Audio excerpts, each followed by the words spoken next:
ain't so tough with that bad boy talk. How's it going, guys? I'll get the intro back. People have been asking about it. I'll get it back soon. But in the meantime, what's poppin', friends? Welcome back to Football Therapy with me, your host, Jan. As always, I do hope you're doing well. I really do hope that. And welcome back to Chelsea News, the daily show here on the channel where I reflect on what's been said about Chelsea.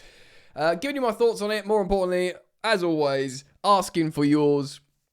In today's video, we're reflecting on the blessing of the Nike third kit. I must say, I think we're back with kits. We've been in the trenches. We've had the odd gem, but I think we're looking good. We got this guy.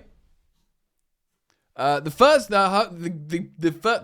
kit, the home kit, is very good. We'll get into the kits in a moment. I'm going to show you some stuff. Quotes from Maresca, a little Crystal Palace bist as well. Nico is just going, but where's he going? I guess he's going to Newcastle, who've just drawn a blank against 10-man Aston Villa. Get into all that, of course, in today's video. Thank you for joining me. Thank you for supporting my content, as always. It is much appreciated, and you are all most welcome, so thank you for liking. Thank you for subscribing. Let's get into it! Alrighty then, let me just get this up 1 second. Cool, we're going to look at the new third kit. I really like it, guys. Do you remember, we've had some absolute shockers in recent years. We had, when Lampard came in, we had the mod kit that was quite nice. The third kit with the sort of weird collar with the orange, that sort of, you know, divided opinion, but a lot of people liked it. But that sort of away white mod kit collar was a thing of beauty. And then we've been up and down, you know, back and forth with some horror shows, with some divisive kits. Some love them, some don't.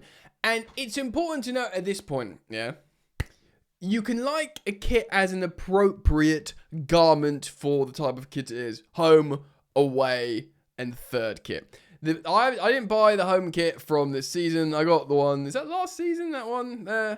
And so there's a few others that aren't in rotation on the rail. I think they've absolutely nailed it this season. The home kit's great. The second kit, I really, really like. I like all the accents, the colour. I think it's perfect. It's nice to have a white Chelsea home kit every now and again. And the third kit, which is always going to be a little bit more spicy, a little bit more radical. You know, there's some example. I think, was that home kit, a third kit at one point, that with the lines and the blue. They've gone and given us this retro, is it total 90 something third kit. Now, I like that old Chelsea badge. A lot of people think, you know, it's Millwall-y or whatever, but I like it as a third kit option. I think this is gonna look different gravy granules on, you know, Joao Pedro, Estevao, Willian, Cole Palmer, Reece James coming out. You know, where are they gonna put the Club World Cup badge on that though? It's gonna have to be like just two central vertical badges.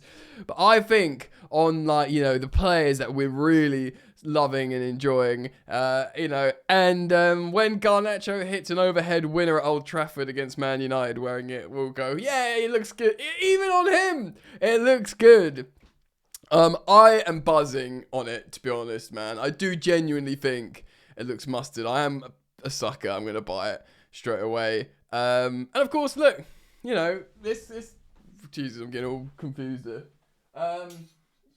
Because it reminds me of, you know, when with the badge here on the, was it 2003? It's 2003, 2002, or 1 or what? I keep forgetting. I'm getting all jumbled.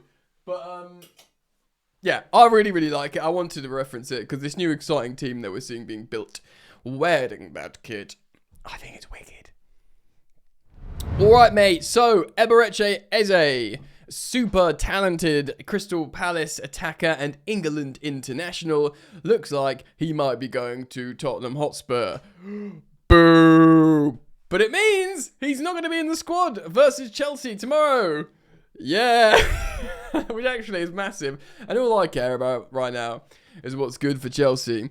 And that is good for Chelsea. Mark Guehi, his head might be turned. He might be thinking of Liverpool. But anything that can help us get a good start, you know, a good win against a great side. A lot of people I saw doing predictions for Crystal Palace are saying draws. And I don't think they're doing it to slag Chelsea off particularly. I think they're doing it because they're looking at a team who just beat Man City in the FA Cup, who just beat Liverpool in the Community Shield. I think they're looking at a very well-coached team in Oliver Glasner's Crystal Palace that can, get a point from Chelsea. So I don't think that it's slagging us off. But I tell you what, it will be hard. But what will be good is the absence of Ebe Eze, because he is, he's an absolute superb footballer, and we will do well to not have to play against him. All right, so amid nice kits and football match. By the way, if you haven't watched my match preview, it's in the previous upload to this one. So today is the 16th of August, a Saturday, the day before we play Palace. I did it. Often I do 2 days before a match preview. I sort of annex it onto Chelsea News. Many of you will probably know, so do go check that out if you yet to check it. Some late quotes after Maresca's televised press conference were released as per the norm. It was speaking on Nicholas Jackson, basically confirming what we know. He is training with us, so he's in the first team. So he's not in the bomb squad. The bomb squad's quite small. He's not in it. They don't call it the bomb squad. It's a bomb squad. He's not in it. He's training with the first team, so he's not been ostracized. He said categorically, Maresca, he's not going to be involved. So he's not going to be in the match day squad. He said, the situation already. The transfer window is open, and he can leave, and we'll see. So let's bring this home a little bit. I don't think he dislikes Jackson. I think right now he sees him as a third choice. We know Maresca likes Jackson because he waxed lyrical about him all season. We're a better team without him. We're bad without him, even when he's not scoring. I think he was disappointed with the red cards, which we all were. That shouldn't really be unforgivable, especially from like a manager's position. He should be able to be like, right, okay, we can sort this out. We can get this out of you. But I think it's very notable, very important that he's training with the first team. I've said it before recently here. I'll reiterate. There's probably a general gentleman's agreement, a general understanding between player, club, and manager that, if you don't go, we really appreciate you and we'd love you to stay and help, but we understand you want to go and be first team minutes, but get first team minutes as a first choice. You probably deserve that. And you can make us a lot of money. So it's fine. Everyone understands what's going on in the room. There's no hidden agendas here. Nico, his agents, Maresca, the club, even the fans, we all know the score. If he goes, it'll be good for him. It'll be good for us. It'll be good for yada, yada, yada. If he stays, great. You've got another really, a good forward that's helped out before, that's demonstrated he's got a good understanding with Palmer, that will work hard. God forbid if something happens to Delap or Joao Pedro, we won't be left short, And of course, Nico himself will go to AFCON later. So I think we've all kind of made peace with him being sold. Maresca's just been like, now he's saying to the journalist, look, he's not on the bomb squad, so he's training with us, so he knows what we're doing. He knows the tactical plan if he stays, which would be annoying if he goes to an opponent like Newcastle, like, they're doing this. Excuse me. So there's, whatever about that. But, they don't want to completely ostracize him. They value him. But, Maresca's like, he's for sale. And look, man, I just watched the 0-0 between Aston Villa and Newcastle United. And probably they're the two teams that are going to buy him. If he doesn't go to Europe, and if he goes to Europe, we'll make much less money. But if, both, I know they've got Watkins and Newcastle are playing. Was Gordon a false nine? I mean, Newcastle are desperate. I mean, they just need to, say to Isak, you can't go, sulk for a couple of weeks and then come back in the team. That's what I would do. But even then, they should sign Nico because they were trying to sign other strikers as well. Look, one of those teams should buy him. He should be such a desirable asset. I don't think there's 80 million to 100 million pounds quote is feasible. I think it's nonsense. I think if someone waves 65 million with a good payment structure, Chelsea take it and they say, great bit of business. Alrighty then. Speaking of transfer business, Chelsea have already turned down a bid for Carney Chukwuemeka for another loan with like a buy option for like 15 million quid, which Yeah, I think they want a minimum 20 million quid. So he's not training with the main squad like Nico Jackson is. He's training out with the bomb squad, Maresca said. He's waiting for a solution. He's probably going to have a chance to leave. We are, of course, waiting for the likes of Carney Chukwuemeka to be sorted. The likes, more pertinently, or more importantly, should I say, Christopher Nkunku. The great riddle of Raheem Sterling and Ben Chilwell. I remember Matt Law, Telegraph journalist, of course, speaks on my friend's pod, the London is Blue podcast. He was pretty adamant that these kind of guys might be later in the window. We know, look, Raheem's just going to be a hard problem to solve, so whatever, let's just wait and see what happens. I don't know if Fulham are going to do something. I don't know if he will accept a move to like a Turkey or something, but we'll see what happens there. Chilwell is so fascinating because he is a great player. We're not going to talk about is if Maresca now is playing fullbacks that hold width now and again, like Gusto and, you know, Cucurella sometimes holding width. Surely Chile is perfect for that. No, the story's done. They want his wages off the books. They're just done. Okay, so it's over. It's sad. It's over. Whatever. He is a great player though, and we know Tuchel. Now, I love Tuchel as a Chelsea fan. I must say, as an England fan of Tuchel, I was buzzing that he got appointed, but I'm kind of worried, as many England fans are. But he does really want Chile to go get a club because he thinks, go and get a Premier League transfer, loan, hopefully permanent, play every week, and I'll sort of call you up for England because I know what you can do. Provided you're not having a stinker. It's like if you're playing to a good level, I need you in the England squad, yada, yada, yada. I think there's an element of that. Apparently there's been phone calls.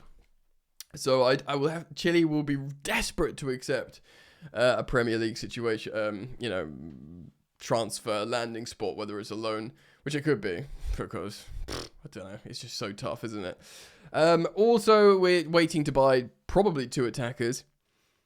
And it's probably Xavi Simons and Alejandro Garnacho.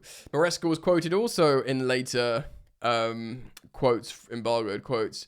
On the left side, we have Jamie Gittins, who's a new signing himself and needs time to acclimatise, and Tyreek George. So probably we also need something. We know Maresca wanted a centre-back. I reacted to that yesterday. He pretty much was saying, I want a centre-back. They're not going to buy me one. The club think there's a solution within. I would like one. In not so many words, or more words, or whatever. He's pretty much saying that. So that's interesting. I think if you said, I do wonder if Maresca, I think Maresca does want Garnacho. I think he does want a centre-back. He's not going to get it. And I guess he wants Xavi Simons. I wonder if Xavi Simons is all signings are club signings. They're all sporting director signings. You know, the 2 sporting directors, Joe Shields, all the other them involved.